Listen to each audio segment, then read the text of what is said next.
Good afternoon. This is Rory with the Seattle Roofing Company, and this is Ryder. Go ahead and introduce yourself. Hi, I'm Ryder. I'm a junior in high school, and I'm here to do a job shadow. So this is a job site that's not actively going today. After this interview, we're going to do some custom work in preparation for the crew tomorrow. So there's actually a safe zone to go ahead and conduct this interview. So Go ahead. Fire away. Okay, my first question is, how important is following directions on the job site? It's a matter of life and death. If you can't follow instructions, you can't be here. You're not insurable, and your liability to yourself and others. Because it's safety is number one, and then second is liability. So some of these homes are worth millions and millions of dollars. If you're not following instructions on flashing and procedures, you could damage someone's entire life savings that's wrapped up in the equity of their home. So it's of the utmost importance. Okay, and then the next question is, how important is it to participate as a team member? Well, it's extremely important. If people like you, they like what you got. If they don't like you, it doesn't matter what you got. You're off the team. So we have to be able to work together. And so there's different aspects of that. You want to be productive. Nobody wants to carry that team member. You want to be peaceable, right? Don't be combative all the time. Sometimes people think that's funny, and it can be. But so it's important to have empathy and objectivity, what other people are going through, that you can work cooperatively as a unit. Okay. And then the last one is working independently. That's important as well, I believe, as a company owner. There's some guys that can only work by themselves, and there's some guys that only work in a group. But today, like, for example, we'll be working, I'll be doing some custom framing. You got to be able to do it on your own at times. And a lot of times if someone's on the job looking at a career like this, and you can't work independently, can't do what's called maybe pickup work, punch lists, or something that's a one-man job, then you won't have the assignment to do that, which means you'll be cut out of hours or someone else have to do that job. And so it's for versatility, it's pretty important to be able to work independently. Like there's interdependence, right, where we depend on a team at that aspect. Then there's independence, where we depend on ourselves. So basically, you need both. Someone who can work independently, and then someone who can also work good as a team member to have a good business. If it's not a need, it's really close. It'll limit you to not be able to do one or the other. How important is AI to your business, or how has it helped you? Technologies? Yeah. How's technology? Yeah. Just technology. So we've been very fortunate for the team that we have with Guillermo, Jay, Alvo, and all the other technical companies we've used, and throughout all of the technologies that we've gained, going to every conference we possibly can, and we've made it our imperative and our mission to capture and have the most technical advanced advantages as possible. So we've actually scored the highest with AI out of anybody with the systems that we've gone to the conference we've gone to, and I'm very happy about that. Also virtual assistants. So across the globe, our operations manager works out of Cali, Colombia, and it has changed the way our business is done. I don't have a phone room full of operators, administration, or a college-educated person here in the United States that I couldn't afford to do what I do, and I'd have to charge 3 or 4 times as much for the work, and it's already expensive. Everything's costs what it costs. So it has changed our business dramatically, and we're committed to continue to absorb as much technical advancement as possible. And it's also does a better job than we do. It's not fallible. It's artificially intelligent, where it learns faster, better all the time, doesn't get sleepy, tired, or show up late for work. All right. What was another one? Another one what do you like most about what you do? The creative aspect. I mean, I did a podcast one time with Jake, the Entrepreneur Fellowship, and he said, how much would it cost for me to hire you, in the show?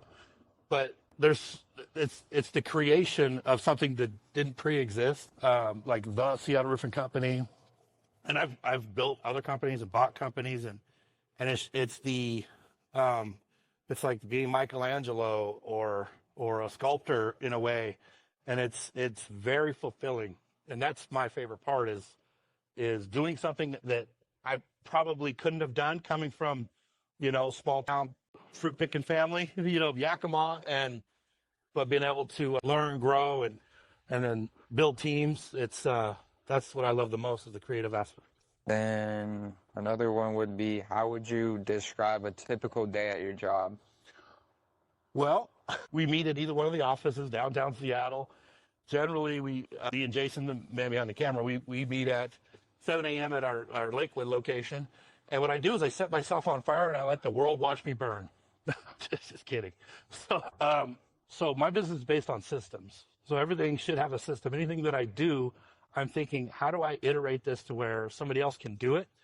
Because what matters to me is passivity, because I can't be 80 years old installing custom framing shelves to hang trash chutes, right? So there's going to come a day, and that I can't do that. And then so it requires me to think, how do I automate? How do I train? How do I create SOPs, a playbook? So, there's all these urgent things and there's important things. So I try to get as many important things done as possible, but we got to put out the fires, the urgent things that are screaming at you, right? Well, sometimes what's important will whisper, right? It's like, hey, you got to get this file, this done, and this assigned. But then what's important is like, hey, there's water pouring in my house. I just got your number on Google. What time can you be here? Bring tarps, right? And so I figure out where I'm needed that day. I try to spend as much time in marketing. On an average day, I would say spend half the day in the office. We have meetings, Zoom. We do a powerhouse meeting. We might do a scorecard meeting or org chart meeting, which is building a corporation. Then from there, I'll go do appointments, meet up with clients, collect relationship management. So we do a lot of networking events, especially in the evening. Master Builders Association, Chamber of Commerce, other real estate groups. And I think this weekend we have a scooter event. What's it called, Jason? It's a swap meet. Yeah. So anything we can do to get into the community, and that goes back to the creation part of it, like just being around people and the community and being a part of Seattle, right? As the Seattle Roofing Company. Yeah. So typical day for me is not typical. Right, you could probably say that, but I hope I gave the best definition. Yeah, that's good. What skills and training do you need for this job? And/or what's most important? Yeah. Because within my company, there may be 75 job titles that could be applicable, from marketing, sales, administrations, to roofing, for signing, framing, cable installation, to manufacturing, right? So, like what we do, you could actually count. When I was working with a real estate investor, it was like they had counted like 200 people had a job because of this house that was flipped, So as interviewing the owner of the company or entrepreneur, if someone was to own their own company, be the entrepreneur, is business acumen, understanding business, liabilities, all of those things, and then team building. So being good at roofing, being good at framing, it oftentimes can be a downfall for you as a business owner, because that's what you're good at. You spent your entire life becoming a journeyman or a foreman master level. There'd be no way for you to learn how to be a business owner, an operator, an entrepreneur, investor. Those are the things that are most important as a business owner, operator, investor, right? Or you're a sole proprietor, independent subcontractor many times, where you self-perform, and those guys have a great place. They're like specialists at what they do. So for me, though, for what I'm building, the quadrant that we're, the thing that we're creating here, it's business acumen and responsibility. Yeah, that's the one. And what are they not, right? My mentor recently asked us when we were in San Antonio, whose sword is it to fall on, right? And you think about anything in this company, I'm responsible for what everybody or anybody does.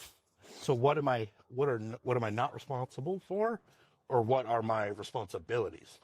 So when you think about it that way, it brings the sobriety of school of thought that my job is to make everybody else very successful in their office, in their agency, right? That Jason is super successful in project coordinating.